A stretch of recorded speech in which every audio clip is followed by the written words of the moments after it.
There I was, literally counting 2 million in crisp hundreds on my kitchen island, fresh from closing the sale of my 72-foot Viking yacht. The ink on the title transfer was barely dry when my phone buzzes. HOA President Karen screeching that I'm running an illegal boat dealership out of my driveway. Minutes later, 3 patrol cars scream into the cul-de-sac, lights flashing like a damn action movie. Officers leap out, hands on holsters, ready to arrest me for the heinous crime of selling my own boat.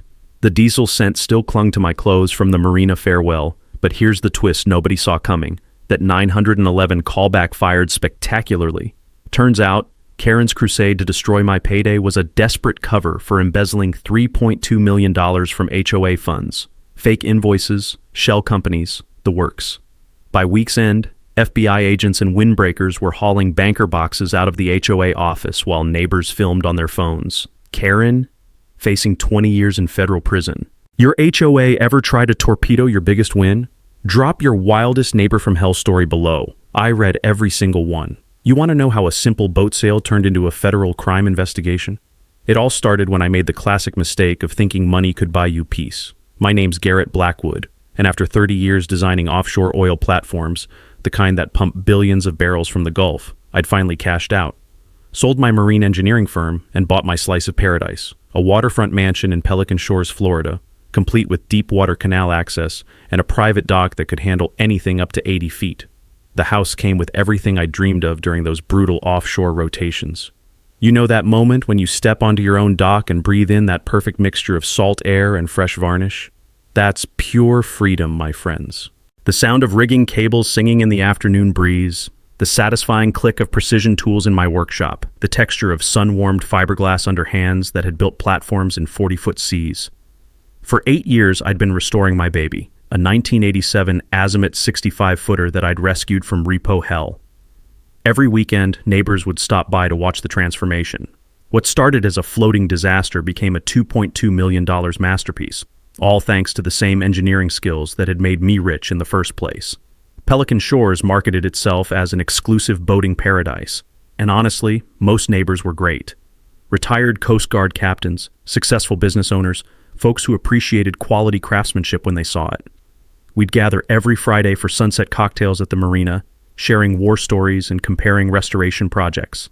But paradise always attracts parasites. Enter Karen Thornfield, 67, fresh from Ohio after her husband's death. Within a month of arriving, she'd somehow convinced the HOA board to create a new position, Community Standards Coordinator. Translation: professional busybody with legal authority to make everyone miserable. Karen had very specific ideas about waterfront living. In her mind, boat owners should be wealthy retirees who hired crews to maintain their toys, not blue-collar guys who actually knew how to use tools. She'd patrol the neighborhood in her white Escalade, taking photos of anything that offended her delicate sensibilities. The woman literally told my neighbor, Captain Rex, that his fishing gear attracted an undesirable element to our upscale community. Rex had served 30 years in the Navy. The undesirable element she was worried about? Working people who actually used their boats. Her first attack came disguised as neighborly concern. A formal violation notice appeared under my door. Inappropriate storage of commercial marine equipment visible from community areas. She was talking about my tool chest, the same precision instruments I'd used to design platforms that survived Hurricane Katrina. I figured I'd be diplomatic, so I brought over some fresh grouper and offered to show her my restoration work. Huge mistake. Karen took one look at my workshop and started lecturing me about unlicensed marine businesses degrading property values. That's when the light bulb went off. This wasn't about tools or property values. This was about putting blue-collar trash like me back in my place, regardless of how much money I'd earned or how beautiful my work was. Within a week, she'd filed a formal HOA complaint claiming I was operating an unlicensed marine business and demanding immediate cessation of all boat-related activities. The kicker? She convinced the board to schedule a hearing during weekday business hours when most working residents couldn't attend. Standing in that stuffy community center, breathing in the stale coffee and old carpet smell while Karen presented her evidence, photos of my tools and boat supplies, I realized this woman had declared war. She wanted to ban me from working on my own property, in my own garage, on my own boat. The other board members, mostly retirees who barely knew port from starboard, nodded along like sheep. They voted to impose $500 daily fines until I removed all commercial equipment from my property. Game on, Karen, game on. That HOA hearing was just the warm-up act. Karen had tasted blood, and now she wanted the whole meal. 2 days later, I'm out on my dock at sunrise, breathing in that perfect mix of salt air and morning coffee when I hear the screech of tires on hot asphalt. Here comes Karen in her white Escalade, driving like she's responding to a 5-alarm fire. She parks that boat of a car right across my marina access, gets out and starts photographing my yacht like she's documenting a crime scene. "Excuse me," I call out, walking over with my coffee mug still steaming in the humid air. "You're blocking the marina access." She doesn't even look up from her phone. "I'm documenting ongoing violations of community standards. This vessel exceeds permitted length restrictions for residential docks." Now here's where my Coast Guard Reserve training came in handy. Years ago, I'd learned that blocking marina access isn't just rude. It's actually a federal offense under navigation law. So I pull out my phone and start recording her. "Ma'am, you're on private marina property, and you're blocking federally regulated navigation access. Florida Statute 327.33 makes that illegal." Her head snaps up like I'd slapped her. "Are you threatening me?" "Just informing you of the law." The Coast Guard takes obstruction of navigable waterways pretty seriously, hefty fines, even criminal charges. But Karen, she doubles down, starts calling me a maritime bully, and claims I'm intimidating elderly residents with technical jargon. Then she gets back in her Escalade and peels out, leaving black rubber marks on the pristine marina pavement. That afternoon my phone rings. Sheriff's Deputy Morrison, and he sounds like he's trying not to laugh. Apparently, Karen filed a complaint claiming I threatened her with technical maritime weapons and was using surveillance equipment to stalk elderly neighbors. Deputy Morrison knew boats, served in the Coast Guard Reserve before joining the Sheriff's Department. He comes by, takes one look at my setup, and starts chuckling. "Mr. Blackwood, I've got to ask, what exactly is a technical maritime weapon?" I gesture to my boat hook leaning against the dock. "Best I can figure, she's talking about this." He laughs harder, laughs. "Sir, I need to officially investigate this complaint, but between you and me, you might want to document everything. This lady's been calling our department about suspicious maritime activity for weeks." That's when I discovered something that changed everything. Karen hadn't just targeted me. She'd been filing complaints about every boat owner in the community. Captain Rex, the retired Navy guy, she'd reported him for operating unauthorized fishing vessel. Mrs. Patterson's pontoon boat, unlicensed passenger transport service. The woman was conducting a systematic campaign against anyone who actually used their boats. My response was simple but surgical. I installed a professional security camera system covering my entire property, completely legal and positioned to catch any future harassment. The cameras had motion detection, night vision, and uploaded everything to cloud storage automatically. Within 48 hours, those cameras proved their worth. Karen showed up at 6 a.m. with a tape measure, creeping around my dock like some demented surveyor. The motion alerts buzzed my phone, and I got to watch her measure everything from my dock cleats to the yacht's beam width, all while trespassing on my property. The morning dew was still clinging to the dock planks when she noticed the cameras. What happened next was pure comedy gold. She completely lost it, screaming at the security system like it could hear her, demanding I stop stalking her with spy equipment. I saved that footage as Karen's Greatest Hits, Episode 1.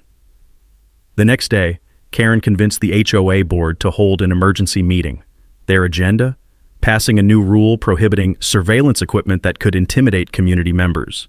Clever move, scheduling it for 2 p.m. on a Tuesday when most working residents would be stuck at their jobs. But she'd made one critical error. She'd been harassing retired military folks who had nothing but time and a deep understanding of tactical planning.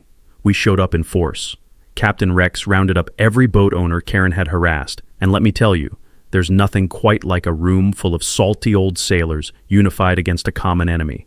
The community center filled with the familiar scent of aftershave and determination, mixed with that unmistakable confidence of people who'd faced real threats and weren't about to be intimidated by a power-hungry retiree.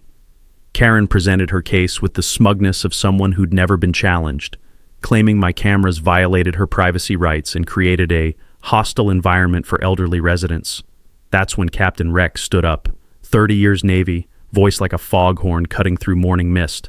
"Ma'am, with all due respect, the only hostile environment around here is the one you've created by systematically harassing every boat owner in this community." The board members looked like deer caught in headlights. They'd expected a quick rubber stamp vote, not organized resistance from people who understood both maritime law and community dynamics. For the first time since this whole mess started, I saw doubt creep into Karen's eyes. She was realizing that her divide-and-conquer strategy had backfired spectacularly. Karen's emergency meeting had backfired, but that only made her more dangerous. 3 days later, Deputy Morrison calls with bad news. "Mr. Blackwood, we've got another complaint. This one's serious. Ms. Thornfield claims you're using surveillance drones to harass elderly residents." She'd shown Sheriff's Deputy Henderson edited cell phone video, making it look like I was flying spy drones over her property. The morning air still carried that metallic scent of dew on aluminum when Morrison arrived to investigate. "Sir, I know your character from Coast Guard Reserve, but I've got to check this out properly." I pulled out my phone. "Deputy, I don't own a drone, but I've got timestamp security footage of Karen trespassing on my property at 5:47 a.m. yesterday, drilling holes in my dock with a power tool." His jaw dropped. "She damaged your property?" "Third time this week she's been creeping around here. That spy drone she's complaining about? Probably Captain Rex's grandson flying his toy helicopter in the park across the canal." Morrison shook his head, the frustration clear in his voice. "My sergeant's getting tired of her daily calls about suspicious maritime activity. We're starting to flag her number as a frequent complainer." That conversation planted a seed. In my engineering days, I'd learned that when someone attacks relentlessly, they're usually hiding something bigger. So I upgraded my security system, professional-grade cameras with motion alerts, the kind we used on offshore platforms. The investment paid off immediately. Next morning at 6:15 a.m., my phone buzzed with a motion alert. There was Karen with a small drill, actually taking wood samples from my dock like some demented forensic investigator. The scratchy sound of her drill bit chewing through treated lumber echoed across the calm water, mixing with the gentle lap of waves against the pilings. Instead of confronting her, I called my maritime attorney, Rebecca Stone. Hypothetically, if someone trespassed and damaged dock infrastructure, what charges could they face? Trespassing, vandalism, criminal mischief if damage exceeds $500. Why are you asking? Because I've got HD footage of my neighbor drilling holes in my dock this morning. Stop calling these hypothetical and email me that footage immediately. This is escalating beyond simple harassment. While I built my legal case, Karen escalated hers. She convinced the HOA board to hire a marine consultant to evaluate whether my yacht violated community guidelines. The consultant? Brad Thornfield, her nephew from Cleveland, Ohio, a marine expert from landlocked Ohio. It was like hiring a desert nomad to judge submarines. Brad arrived Tuesday wearing deck shoes with price tags still attached, confused by the metallic ping of rigging cables in the afternoon breeze. "Where's the front of this boat?" he asked, clipboard in hand like he was conducting a legitimate inspection. For an hour, I watched this expert fumble around my yacht, measuring beam width 3 times and getting 3 different numbers. The guy couldn't tell port from starboard if his life depended on it, and kept asking questions that revealed his complete ignorance of marine vessels. The best part? He asked me to turn on the engine for noise level testing on a boat that was hauled out for bottom painting, with the engine completely disconnected. "Sir, the engine's not installed. We're in the middle of a refit." He wrote that down like it was a violation, nodding seriously as if discovering some major infraction. 2 days later, Brad's professional assessment arrived via certified mail. My yacht supposedly violated 17 community standards, posed environmental hazards due to improper fuel storage, and created navigation obstacles endangering other boaters. Pure garbage. My fuel tanks were Coast Guard certified. My yacht met all federal regulations, and the only navigation obstacle was Karen's Escalade blocking marina access twice a week. But here's the real kicker. Brad recommended immediate yacht removal or the HOA would face significant liability issues. They weren't just harassing me anymore. They were building legal justification for forced removal based on fraudulent expert testimony. That's when I discovered something that changed everything. While researching HOA authority over waterfront property, I found that my dock extended into federally regulated navigable waters. According to maritime law, the Coast Guard, not some HOA, had jurisdiction over anything affecting navigation. I'd learned something crucial during my platform days. Federal law always trumps local regulations when it comes to navigable waterways. Karen's nephew could write all the bogus reports he wanted, but he had zero authority over federal waters. That evening, I called Captain Rex. "We need to talk. They're building a case for forced removal based on fraudulent expert testimony." My place, 1900 hours. Bring that footage of her vandalizing your dock. Time to go on the offensive. As I walked over to Rex's house, breathing in the evening salt air mixed with the distant smell of grilled fish from the marina restaurant, I realized Karen had made a fatal error. She'd brought her landlocked nephew into a fight governed by maritime law, my specialty. Captain Rex's living room smelled like black coffee and old leather, walls lined with 30 years of Navy commendations. We spread my evidence across his dining table like we were planning a military operation. Security footage, legal documents, Karen's violation notices arranged in chronological order. "Garrett, this woman's not just harassing you," Rex said, studying the footage of Karen drilling my dock. "She's systematically targeting every boat owner in the community. That's strategic, not random crazy." He was right. Over the past 6 weeks, Karen had filed complaints against 7 different marina residents, each following the same pattern: vague safety concerns, demands for immediate action, threats of community liability if boats weren't removed. "What's her endgame?" I asked, sipping coffee that could wake the dead. Rex leaned back in his weathered chair. "Control. She wants to turn this marina into a yacht club for people who don't actually use boats. Rich folks who keep pristine vessels for show, hire crews for maintenance, never get their hands dirty with real seamanship." The next morning, Karen launched her masterstroke.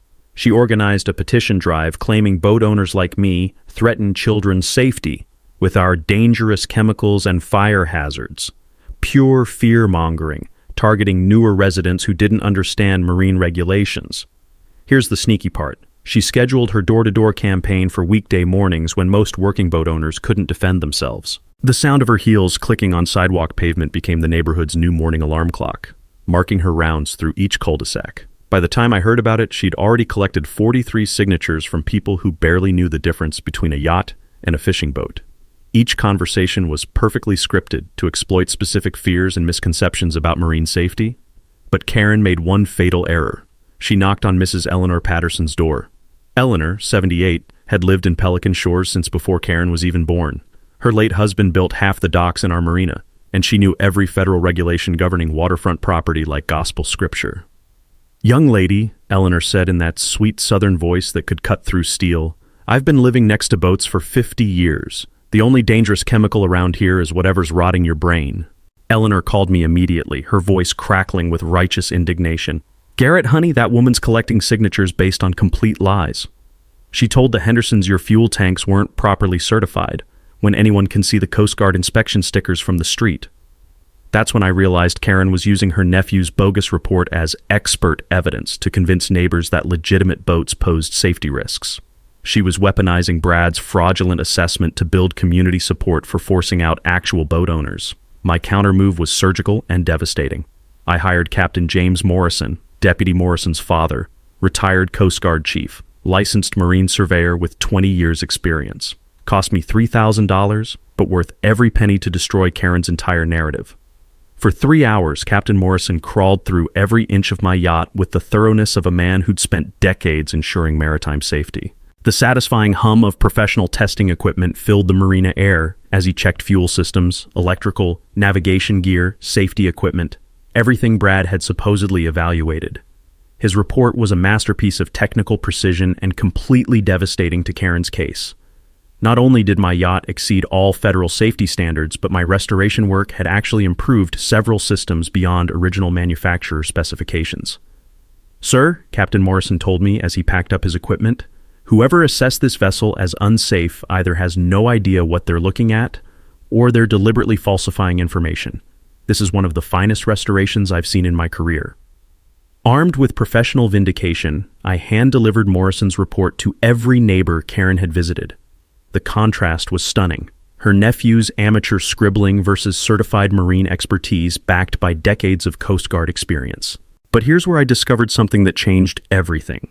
While making my rounds, I learned Karen hadn't just been lying about boat safety. She'd been telling completely different stories to different neighbors, customizing her fear-mongering to exploit each person's specific concerns with surgical precision.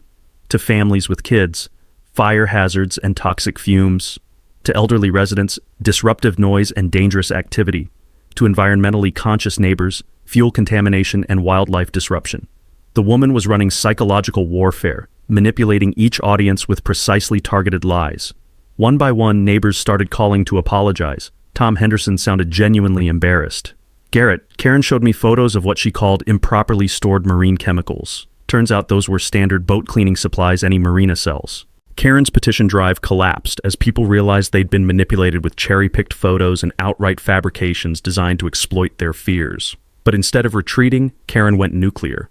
She convinced the HOA board to impose $15,000 in accumulated fines, claiming my yacht posed imminent safety risk requiring emergency action. $15,000. Due within 30 days or they'd place a lien on my property. That was extortion, pure and simple. I called Rebecca Stone immediately. Time to stop playing defense. How fast can you file harassment charges? How fast can you drive to my office? What they just did crossed from harassment into criminal extortion. The smell of sea salt and gathering storm clouds filled the air as I drove to Rebecca's office, thunder rumbling in the distance like an omen of the legal storm about to break. Rebecca Stone's law office smelled like old books and fresh determination. She spread Karen's violation notices across her mahogany desk like a detective examining evidence. Garrett, what they've done isn't just harassment, it's systematic abuse designed to force you off your property, she said, adjusting her reading glasses. But I want to understand something. Why is this woman so obsessed with removing boats from your marina? That question haunted me all weekend. Karen's behavior went beyond normal HOA power trips. She was spending serious time and energy targeting boat owners specifically. There had to be a deeper motive. Sunday morning, I'm having coffee with Captain Rex when Eleanor Patterson calls, her voice tight with excitement. Boys, get over here right now. I've been going through Harold's old HOA files and I found something that'll curl your toenails. Harold Patterson had served as HOA treasurer for 15 years before his death. Eleanor led us to a dusty cardboard box filled with financial records that told a very different story than official reports. The musty smell of old paper mixed with attic insulation filled my nostrils as we dug through documents. What we found made my blood run cold. Over the past 2 years, the HOA had supposedly spent $340,000 on marina improvements, channel dredging, dock repairs, underwater infrastructure maintenance. Payments went to Coastal Marine Solutions, LLC. I remember Harold questioning these invoices, Eleanor said, pointing to his handwritten notes. He kept asking to see the actual work, but Karen always said it was underwater or scheduled for next month. Rex pulled out his phone and started Googling. Coastal Marine Solutions. Registered address is a P.O. box in Daytona Beach. No website, no physical location, no customer reviews.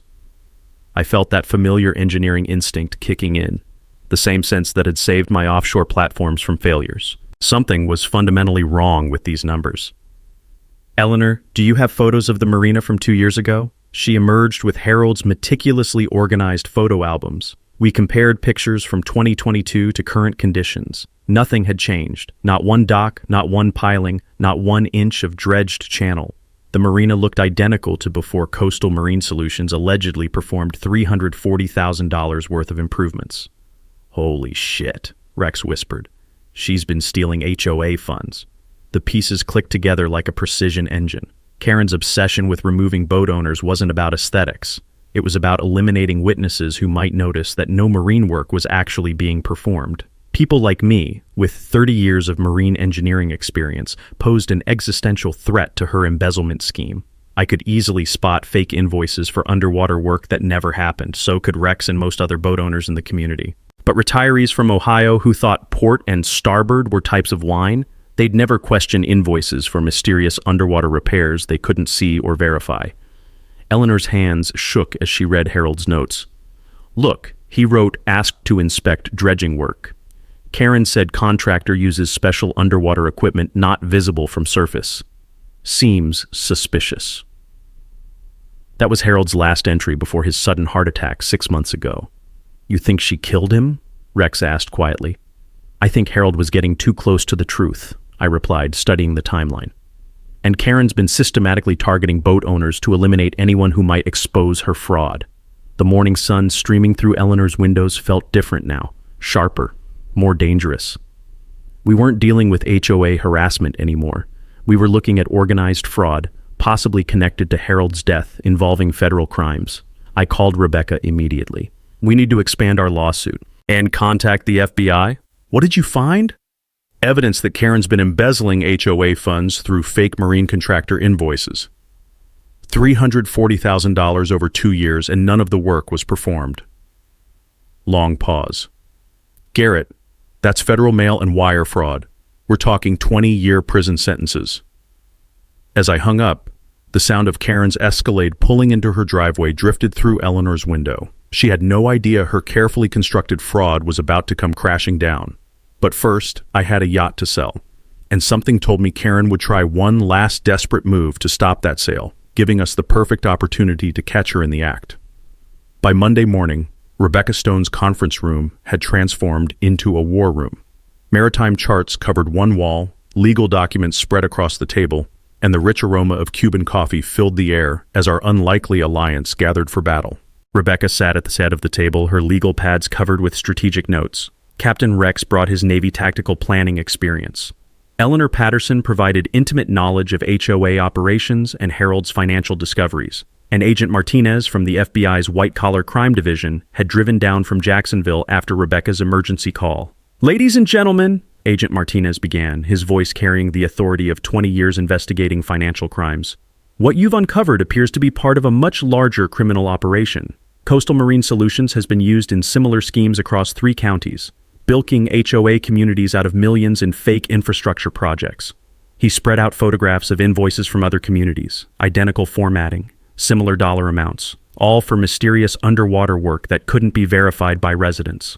"The beauty of marine fraud," Martinez continued, "is that most people can't distinguish real underwater work from fabricated invoices, channel dredging, underwater piling repairs, submerged electrical installations. It all sounds legitimate to landlubbers who've never worked in marine construction." Rebecca leaned forward, her legal mind already calculating angles. "Agent Martinez, if we can prove Karen knowingly participated in this scheme, what charges are we looking at? Federal mail fraud, wire fraud, conspiracy to commit fraud, possibly money laundering if she moved funds between accounts. We're talking 15 to 20 years federal time, plus full restitution to victims."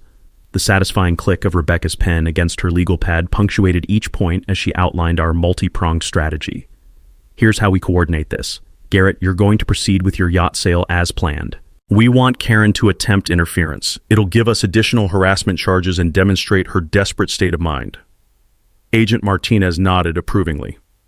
"Meanwhile, we'll be conducting financial surveillance. Every bank transfer, every communication with Coastal Marine Solutions, every attempt to move or hide assets. Federal wiretaps are already in place."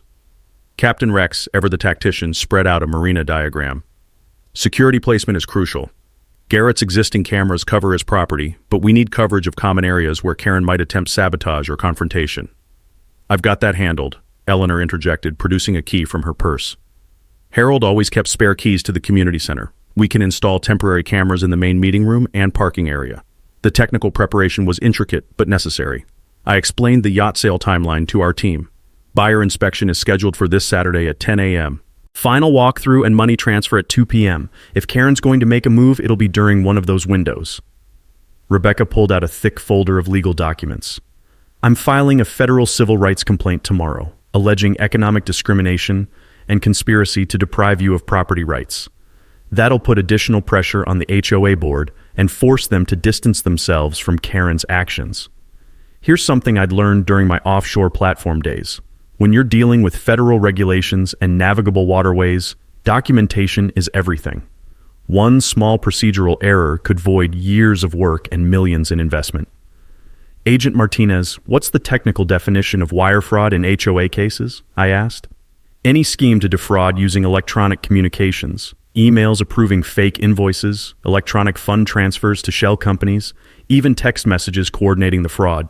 Each instance carries up to 20 years, and they can run consecutively, not concurrently." That meant Karen could be facing centuries in federal prison if prosecutors decided to throw the book at her. Eleanor was studying Harold's financial records with the intensity of an accountant during tax season. "Boys, there's something else here. These Coastal Marine invoices always came right after Harold asked pointed questions about marina finances. Almost like someone was creating fake expenses to justify moving money around." "Money laundering," Martinez said grimly, "creating false expenses to hide the theft of legitimate funds. That's an additional federal charge." Rebecca's strategy session continued for 3 hours, covering every possible scenario. If Karen attempts physical interference with the yacht sale, We document everything and press criminal charges. If she tries legal interference, injunctions, emergency HOA meetings, we counter with federal preemption arguments. Maritime commerce falls under federal jurisdiction, not local HOA authority. The scent of afternoon rain started drifting through the conference room windows as we finalized our plan. Captain Rex would coordinate with other boat owners to provide witness testimony. Eleanor would monitor HOA communications and board meetings. Agent Martinez would handle federal surveillance and evidence collection. What about media coverage? Rebecca asked. This story has everything: wealthy retiree community, federal crime, David versus Goliath drama. Local news would eat this up. Not yet, Martinez cautioned. Premature media attention could compromise our investigation. But after we make arrests, yes, public exposure of HOA fraud schemes helps protect other communities. As our war council broke up, the sound of distant thunder echoed across the marina. Storm clouds were gathering, both literally and figuratively. I drove home knowing that in 5 days, everything would come to a head. Karen had no idea that her desperate attempts to stop my yacht sale would trigger a federal investigation that would destroy her criminal empire. But first, she'd have to try one more time to sabotage my deal. And this time, we'd be ready for her. Saturday morning arrived with that perfect Florida weather that makes you forget why you ever lived anywhere else. Clear skies, gentle breeze carrying the scent of salt air and boat varnish, temperature hovering around 78 degrees. It should have been the perfect day to close a $2.2 million yacht sale. Should have been. At 8:30 a.m., 2 hours before my buyer's scheduled arrival, my phone started buzzing with emergency alerts. First came a robocall to all Pelican Shores residents. Emergency marina evacuation due to reported gas leak. All waterfront access restricted until further notice. I was sipping coffee on my dock when I heard Karen's Escalade roaring down the marina access road like she was responding to a 5-alarm fire. She jumped out wearing an official-looking orange safety vest and started placing traffic cones across the entrance. "Ma'am," I called out, walking over with my coffee mug still steaming in the humid air. "What's this about a gas leak?" She didn't even look up from her clipboard. "Hazardous material emergency reported at waterfront property. Fire department en route for safety inspection." Now here's the thing about working 30 years in offshore oil and gas. You develop a pretty good nose for actual hydrocarbon leaks. I'd been on my dock for an hour that morning and smelled nothing but normal marina scents. Diesel exhaust, marine paint, and that distinctive mix of salt water and fiberglass. 20 minutes later, Fire Chief Rodriguez arrives with 2 trucks and a hazmat team. The sound of heavy diesel engines and emergency equipment filled the normally peaceful marina as they began their inspection. But Chief Rodriguez knew boats. He'd served as Coast Guard auxiliary for 15 years before joining the fire department. After 30 minutes of testing air quality around my yacht, he walked over shaking his head. "Mr. Blackwood, I don't know who reported this gas leak, but my equipment shows normal background readings. No hydrocarbons, no unusual vapors, nothing that would require evacuation." Karen appeared like magic when she heard his assessment. "Chief, are you certain?" The caller was very specific about dangerous chemical vapors from boat fuel storage. "Ma'am, who exactly made this report?" "An anonymous concerned resident who noticed strong chemical odors early this morning." Chief Rodriguez looked at her orange safety vest with suspicion. "And you are?" "Community Standards Coordinator. I was first responder to assess the situation." That's when I realized Karen had called in the false emergency herself, then showed up pretending to be some kind of official responder. The woman had completely lost touch with reality. While Karen was busy trying to convince the fire chief that invisible vapors threatened the community, my yacht buyer texted that he was running 30 minutes late due to traffic. Perfect timing, actually. It gave me a chance to document Karen's sabotage attempts with my security cameras. But Karen wasn't done. As soon as the fire department left, she made another call. This time, claiming there was a chemical spill from yacht fuel tanks requiring immediate environmental response. The metallic ping of my yacht's rigging cables in the afternoon breeze was interrupted by the rumble of a Florida Department of Environmental Protection truck pulling into the marina. 2 inspectors with water testing equipment spent an hour taking samples around my boat. Again, nothing. No fuel contamination, no chemical spills, no environmental hazards of any kind. "Sir," Inspector Williams told me as he packed up his testing kit, "whoever reported this spill either made an honest mistake or filed a false report. Your fuel systems are properly contained and show no signs of leakage." Karen materialized again, clipboard in hand like some demented harbor master. "Inspector, did you test for underwater seepage? Sometimes fuel contamination isn't visible on the surface." Inspector Williams stared at her like she'd suggested testing for unicorn droppings. "Ma'am, if there was underwater fuel contamination from this vessel, our equipment would detect it immediately. Water quality readings are completely normal." By noon, Karen had escalated to her nuclear option. She convinced a tow truck driver to park across the marina entrance, claiming there was a vehicle recovery operation in progress. When my buyer finally arrived, a successful Texas oilman named Big Jim Crawford, who'd flown his private jet down specifically to see my yacht, he couldn't even get into the marina parking area. I walked out to meet him at the barricaded entrance, the afternoon sun beating down on hot asphalt that smelled like tar and frustration. "Mr. Crawford, I apologize for this circus. My HOA president has apparently declared war on boat sales."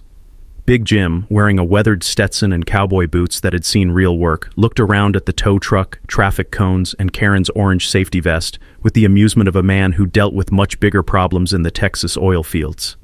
"Son, I've bought drilling rights from folks who tried to run me off with shotguns. You think some Yankee retiree in a safety vest is going to scare me away from a beautiful boat?" That's when Karen made her fatal error. She approached Big Jim directly, clipboard extended like a weapon. "Sir, this marina is currently under environmental and safety restrictions. Boat sales are suspended pending investigation of hazardous material violations." Big Jim tipped his hat back and smiled that slow Texas smile that had probably terrified oil executives across 3 states. "Ma'am, are you a federal maritime inspector? I'm the community standards coordinator with authority over—" "Are you Coast Guard?" "No, but I have documentation showing—" "Are you EPA?" Karen's face was turning red under the Florida sun. "Sir, I don't need federal credentials to protect this community from—" "Then you got about as much authority over this boat sale as my ranch foreman's pet armadillo." The sound of distant laughter drifted across the water as other boat owners gathered to watch Karen get schooled by a real Texan who dealt with actual government regulators his entire career. But I could see the desperation in Karen's eyes. She was running out of official-sounding agencies to call, and Big Jim Crawford was about to walk past her barricades like they were made of tissue paper. Time for her to try something truly desperate. Big Jim Crawford's amused chuckle at Karen's powerless authority seemed to flip a switch in her brain. I watched her face cycle through emotions like a slot machine. Embarrassment, rage, and finally, cold calculation. She pulled out her phone and dialed 911 with the dramatic flair of someone calling in a terrorist attack. "This is Karen Thornfield, Community Standards Coordinator for Pelican Shores. I need immediate police response to the marina. A resident is threatening me with maritime weapons and operating what appears to be an illegal boat trafficking operation." I actually laughed out loud. Maritime weapons? The only thing remotely weapon-like on my property was the boat hook leaning against my dock, the same aluminum pole every marina owner used for grabbing dock lines. "Ma'am," I said, pulling out my own phone to record the conversation, "what exactly do you consider a maritime weapon?" "That metal spear you threatened me with yesterday, plus whatever illegal equipment you're hiding in that boat." Big Jim's eyebrows shot up toward his Stetson brim. "Son, she's claiming you threatened her with boat gear? Apparently my boat hook is now a deadly weapon," I replied, the absurdity of the situation making me grin despite everything. Within 10 minutes, 2 sheriff's patrol cars arrived, followed by a Coast Guard auxiliary unit. The marina filled with the sound of radio chatter and diesel engines as law enforcement responded to Karen's dramatic emergency call. Deputy Morrison stepped out of the lead patrol car, took one look at the scene. Karen in her orange safety vest, Big Jim in his cowboy hat, me holding a coffee mug, and I could see him fighting not to roll his eyes. "Mr. Blackwood," he called out, "we received a report of threats with dangerous weapons and possible maritime trafficking violations." The Coast Guard officer, Petty Officer Sarah Bellamy, approached with the professional demeanor of someone who'd seen every possible variation of marine stupidity. "Sir, I'll need to inspect your vessel for any safety or regulatory violations." "Absolutely, Officer Bellamy. Full access to everything." For the next 30 minutes, Petty Officer Bellamy conducted the most thorough vessel inspection I'd ever witnessed. She checked safety equipment, navigation systems, fuel storage, electrical installations, environmental compliance, everything. The satisfying sound of professional maritime equipment humming as she tested each system filled the afternoon air. Her report was devastating to Karen's claims. "Mr. Blackwood, this vessel exceeds all federal safety standards and regulatory requirements. Your restoration work is exemplary and I see no violations of any maritime law. Meanwhile, Deputy Morrison was questioning Karen about her specific threat allegations. "Ma'am, can you describe exactly how Mr. Blackwood threatened you with this alleged weapon?" Karen's story kept changing. First, I'd brandished the boat hook aggressively. Then I'd pointed it in a threatening manner. Finally, she claimed I'd made verbal threats while holding maritime implements.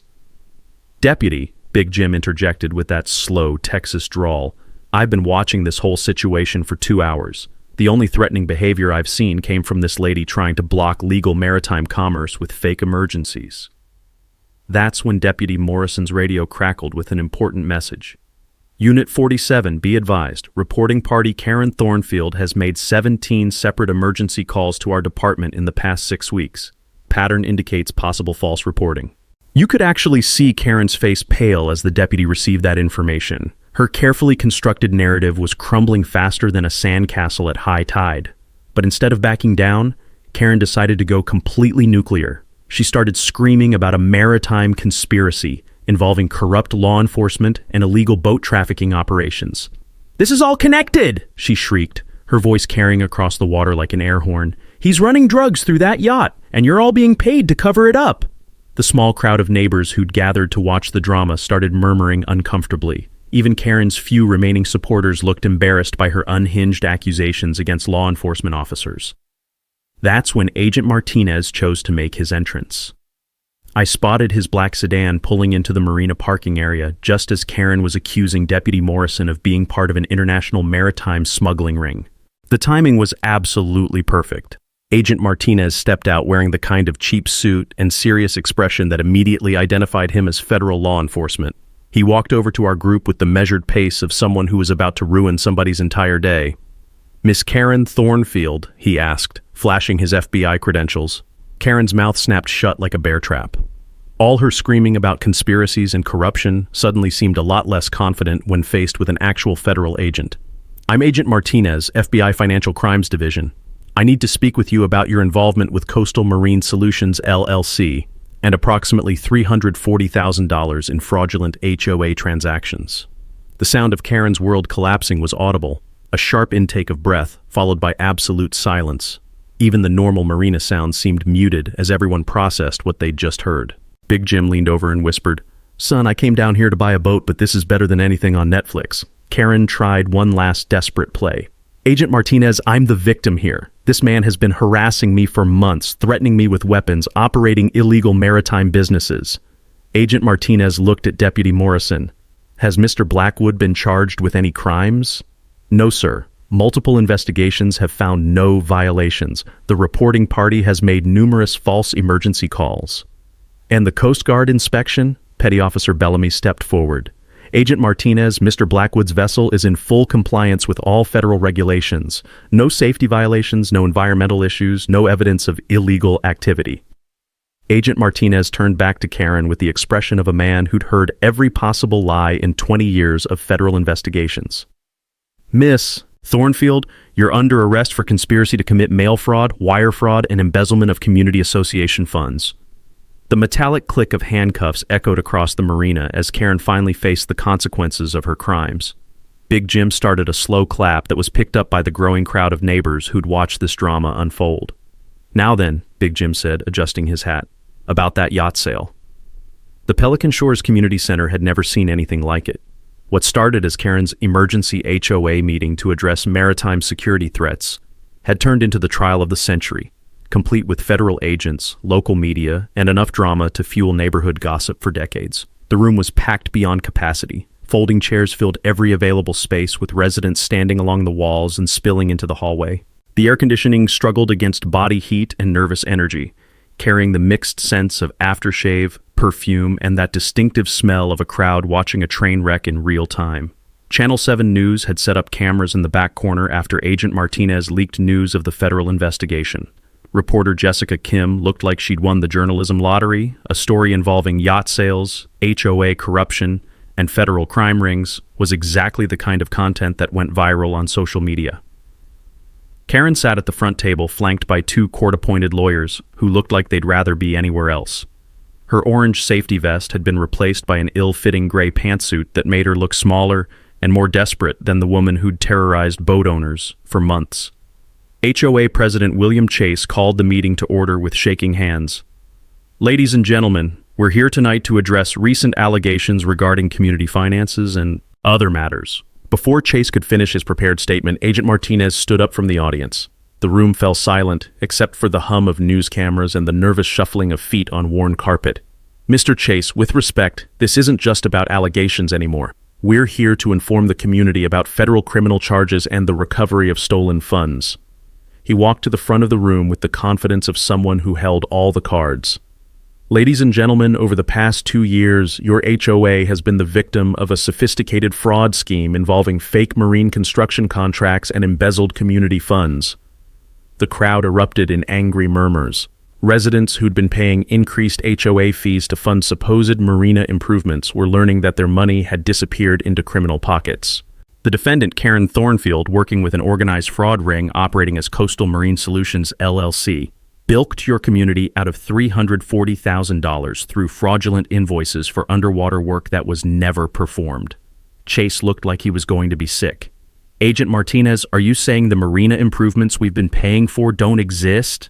That's exactly what I'm saying. Every invoice, every payment authorization, every supposed construction project was completely fabricated. That's when Karen made her final desperate stand.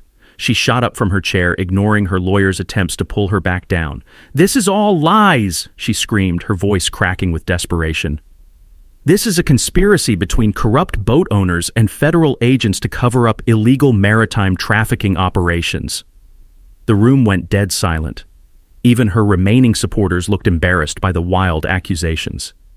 "Agent Martinez is part of the cover-up. Garrett Blackwood has been running drugs through that yacht for years, and when I tried to expose it, they framed me with fake financial evidence." Big Jim Crawford, sitting in the front row wearing his trademark Stetson, started chuckling. The sound grew into full-blown laughter that spread through the crowd like wildfire. "Ma'am," he called out in that Texas drawl, "I've been investigating this man's yacht for 3 days to buy it. The only thing he's trafficking is superior marine craftsmanship." Agent Martinez waited for the laughter to die down before delivering his knockout punch. "Miss Thornfield, for the record, Mr. Blackwood has never been under federal investigation. However, you have been under FBI surveillance for 6 months as part of Operation Marina Sweep, a multi-county investigation into HOA fraud schemes." He pulled out a thick folder of documents. "We have bank records showing your receipt of $85,000 in kickbacks from Coastal Marine Solutions. We have email communications between you and the fraud ring coordinating fake invoices. We have wire transfer records showing money laundering through 3 different accounts." Karen's face went white as copy paper. That's impossible. I was protecting this community from dangerous maritime activities." "Miss Thornfield, your harassment of boat owners was a desperate attempt to eliminate witnesses who might notice that no marine construction work was actually being performed. You targeted people with maritime expertise because they posed a threat to your criminal operation." The room was so quiet you could hear the distant sound of boats moving in the marina outside.